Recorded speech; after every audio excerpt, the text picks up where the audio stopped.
গরম শুরু হওয়ার সাথে সাথেই টেনশনও শুরু হয়ে যায়, কি খাবারটা বানাবো, যেটা অবশ্যই পেট এবং মাথা দুটোই একদম ঠান্ডা রাখবে, তার সাথে টেস্টি তো হবেই। তো আজকে এরকমই একটা রেসিপি এনেছি, যেটা চিড়ে দিয়ে তৈরি, এরকমই স্পঞ্জের মতো নরম তুলতুলে, যেটা বাচ্চা থেকে বড় সবাই পছন্দ করবে। দই চিড়ে, চিড়ের পোলাও সে তো রোজকার খাওয়া আছেই। একটু অন্যরকম খেতে চাইলে আজকের রেসিপিটা দেখে নিও। তো চলো আর দেরি না করে বানানো শুরু করা যাক। আমি অস্মিতা, সবাইকে ওয়েলকাম অস্মিতাস করায়।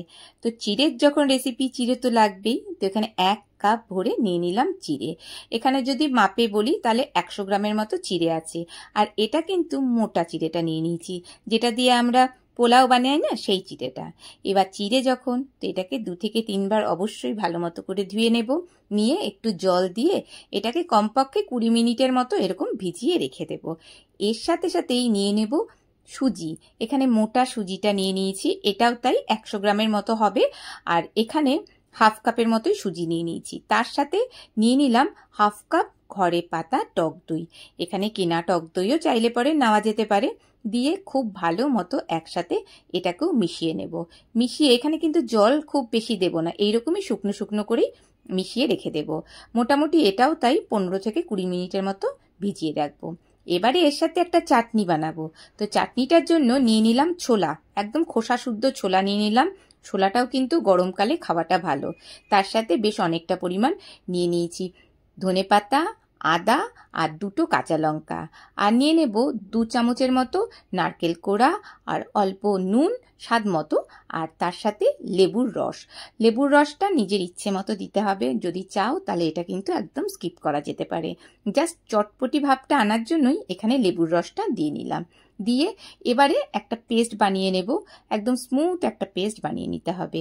আর এখানে খুব বেশি আমি জল জলে ব্যাপারটা রাখবো না, একটু ঘন ঠিক মতো আমরা এই পেস্টটা তৈরি করে নেব। তো আমাদের পেস্টটা কিন্তু একদম রেডি হয়ে গেছে। তো এটাকে আপাতত একটা বাটিতে নামিয়ে নেব। আর এটা এভাবেই কিন্তু খাওয়া যেতে পারে, মানে এটা যদি হেলদিভাবে খেতে চাও তাহলে এইভাবেই এটা খাওয়া যেতে পারে।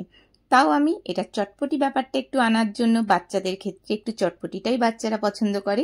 তো একটা এরকম ফ্রাইং প্যানের মধ্যে তেল দিয়ে নিলাম, তাতে সর্ষে, বিউলির ডাল, ছোলার ডাল, একটা শুকনো লঙ্কা আর অল্প পরিমাণে দিয়ে দেব হিং। দিয়ে একটুখানি এরকমভাবে নেড়ে চেড়ে নেব। তারপর ওভেনটাকে অফ করে দিয়ে দেব 10-12টার মতো কারি পাতা। দিয়ে আবারও একটু নেড়ে চেড়ে নিয়ে, কারি পাতাগুলোকে কিন্তু একদম পোড়াবো না। এরপর আমরা যে তরকাটা বানালাম সেই তরকাটা আমরা সেই পেস্টটার মধ্যে দিয়ে দেব, ছোলা আর ধনেপাতা পেস্টের মধ্যে দিয়ে ভালো মতো মিক্সড করে নেব। নিয়ে এটাকে রুটি, পরোটা যার সাথে ইচ্ছা তার সাথে কিন্তু খাওয়া যেতে পারে। ফ্রিজে রেখে এটা 2 থেকে 3 দিন এভাবে খাওয়া যেতে পারে। তো এটা আমাদের রেডি হয়ে গেল চটপটি চাটনি। আর এই চাটনিটার সব থেকে মজার হচ্ছে, তোমার 5 মিনিটের মধ্যেই কিন্তু চাটনিটা তৈরি হয়ে যাবে। এবারে যে আমরা সুজি আর দইটাকে ভিজিয়ে রেখেছিলাম না, সেটাকে নিয়ে এলাম। তো এটা কিন্তু অনেকটাই নরম হয়ে গেছে, তাও একটু আমি স্পুন দিয়ে একটু ভালো মতো চেপে নিলাম, তাহলেই দেখতে পাচ্ছি এটা কিন্তু গলে যাচ্ছে। আর যে চিড়েটাকে ভিজিয়ে রেখেছিলাম সেই চিড়েটাও দেখো একদম ঝরঝরে মতো হয়ে গেছে। এবার চিড়েটাকে সেই দই আর সুজির মধ্যে দিয়ে দেব। দিয়ে এবার হাতটাকে আগে খুব ভালো মতো ধুয়ে এটা আমি হাত দিয়েই খুব ভালো মতো করে আগে মেখে নিচ্ছি। এখানে আমাদের একটা ডোর মতো তৈরি করে নিতে হবে, যেমন আমরা লুচি বা রুটির ডো বানাই ঠিক ওরকম ভাবেই। এই সময়টাতে আমরা নুনটাও এর মধ্যে অ্যাড করে দেব, যে যেরকম নুনটা আমরা খাই। আর এর সাথে দিয়ে দেবো যে তরকাটা ছিল না, যেই তরকাটার হাফটা আমাদের ছিল আর হাফটা চাটনিতে দিয়েছিলাম, দিয়ে এই তরকার দিয়ে ভালো করে আবারও এই ডোটাকে মেখে নিতে হবে। তাহলে এই তরকাটা দেওয়াতে না এর টেস্টটা অনেক গুণ বেড়ে যাবে, কাজেই তরকাটা অবশ্যই দেব। এবারে হাতের মধ্যে একটুখানি করে তেল মেখে নিতে হবে। নিয়ে এবার ছোট ছোট করে এরকম করে লেচির মতো করে বানিয়ে নেব। জাস্ট এরকম রাউন্ড করে একটুখানি করে চ্যাপটা করে নেব, যেমন আমরা রুটির লেচি করি না, ঠিক ওরকম ভাবেই ছোট ছোট করে এইভাবে লেচিগুলো তৈরি করে নেব। খুব ইজি আর খুব সহজে এটা তৈরি হয়ে যায়। এদিকে একটা বড় কোনো বাসন নিয়ে নিতে হবে, মানে আমি এখানে বড় একটা সসপ্যানই নিয়ে নিয়েছি, চাইলে পরে কড়াও নেওয়া যেতে পারে, তাতে বেশ অনেকটা পরিমাণ জল লাগবে। মোটামুটি এখানে 1 লিটারের মতো জল নিয়ে নিয়েছি। আর এইদিকে একটা ঝাঁঝরি থালা আমাদের ঘরে থাকেই, যাতে আমরা শাক ফাক ধুই, সেরকম একটা থালা নিয়ে নেব। আর তার মধ্যে না 2-3 ড্রপসের মতো তেল নিয়ে নিলাম, নিয়ে খুব ভালো মতো করে তেলটাকে এই থালার মধ্যে করে মাখিয়ে নিতে হবে। তো আমি হাত দিয়েই খুব ভালো মতো মেখে নিলাম। এবারে যে আমাদের লেচিগুলো করে রেখেছিলাম ছোট ছোট, সেই লেচিগুলোকে আরও একটু দেখতে সুন্দর লাগার জন্য একটা এরকম স্টিক দিয়ে মাঝখান থেকে এরকম করে একটু ফুটো করে দেব। তাহলে পরেই এটার ডোনাটের শেপটা কিন্তু চলে আসবে। আর এটা খুব ইজি, কিন্তু দেখতে ভীষণ ভালো হয়, যেহেতু বাচ্চাদের জন্য একটু অ্যাট্রাকটিভও করতে হয় খাবার। তো এভাবেই আমাদের কিউট ডোনাটসগুলো তৈরি হয়ে গেল। এবার কি করব, একবার দেখে নেব যে আমরা যে জলটা ফুটতে দিয়েছিলাম সেটা কিন্তু একদম পুরো টকবক করে ফুটতে শুরু করে দিয়েছে। এবারে খুব সাবধানে আস্তে করে আমরা সেই থালাটাকে ওপরে দিয়ে দেব, দিয়ে এবার একটা ঢাকা দিয়ে দেব। একটু সেদ্ধ করে নিতে হবে ভাপেতে। এখানে খুব বেশি টাইম লাগবে না, খুব বেশি হলে 7 থেকে 8 মিনিট আমরা এটাকে ঢেকে সেদ্ধ করে নেব। এবার 7-8 মিনিট পর একটু চেক করে নেব যে এটার কি অবস্থা আছে। তা আমরা দেখতে পাচ্ছি খুব ইজিলি কিন্তু এটা উঠে যাচ্ছে, তাও একটু হাত দিয়ে দেখব, প্রচণ্ড গরম, খুব সাবধানেই দেখতে হবে। তাও দেখতে পাচ্ছি এটা কিন্তু পুরোপুরি সেদ্ধ হয়ে গেছে। তো আমরা আর এটাকে সেদ্ধ করব না, এখন ওভেনটাকে একদম অফ করে দেব। অফ করে এটাকে আপাতত নামিয়ে নেব। তো এবার একবার দেখে নেব, এখন একটু ঠান্ডা হয়েছে, মানে খুব বেশি ঠান্ডা না, তাও হাত দেওয়া যাচ্ছে। সেই অবস্থাতে আমি সামনে থেকে একটু দেখাচ্ছি, দেখো কত সুন্দর স্পঞ্জের মতো ডোনাটসগুলো কিন্তু তৈরি হয়ে গেছে।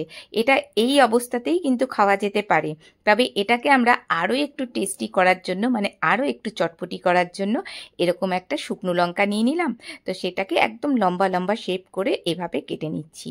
আর যদি এই শুকনো লঙ্কা না খাও তাহলে এটা একদম স্কিপ করা যেতে পারে।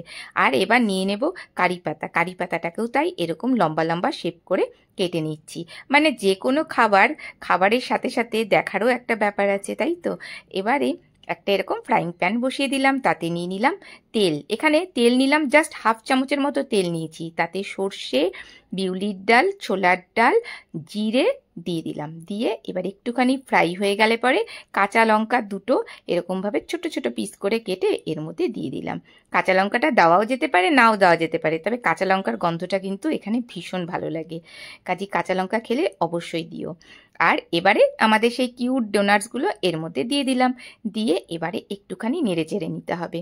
খুব বেশি ফ্রাই করার দরকার নেই, জাস্ট 2 থেকে 3 মিনিট একদম কম আছে, যেহেতু তেলটা আমাদের এখানে খুবই কম, তো এইভাবে একটু নেড়ে চেড়ে নেব। তো না হয়ে গেলে পরে ব্যাস আমাদের এটা কিন্তু একদম রেডি হয়ে গেছে। একদম কম তেলে, দেখতেই পেলে 1/2 চামচ তেলেই কিন্তু এত সুন্দর একটা খাবার তৈরি হয়ে গেল। এটা এবার স্কুল টিফিনেও দেওয়া যেতে পারে, অফিস টিফিনেও দেওয়া যেতে পারে। আর যারা হেলদি খাবার পছন্দ করো তাদের জন্য তো পারফেক্ট একটা রেসিপি। তো কেমন লাগলো এই রেসিপিটি জানাতে পারো, ভালো লাগলে প্লিজ একটা লাইক দিতে ভুলো না, আর আমার চ্যানেলটিকে সাবস্ক্রাইব করে রেখো। একটা সামনে থেকে তুলে দেখাচ্ছি, দেখো কত সুন্দর দেখতে হয়েছে। আর তোমরা বাড়িতে অবশ্যই এটা এইভাবে একবার ট্রাই করে দেখো, আর চাটনির সাথে এটা দুর্দান্ত লাগে খেতে। তো ভালো থেকো, অবশ্যই একবার ট্রাই করে আমায় ফিডব্যাকটা জানাবে।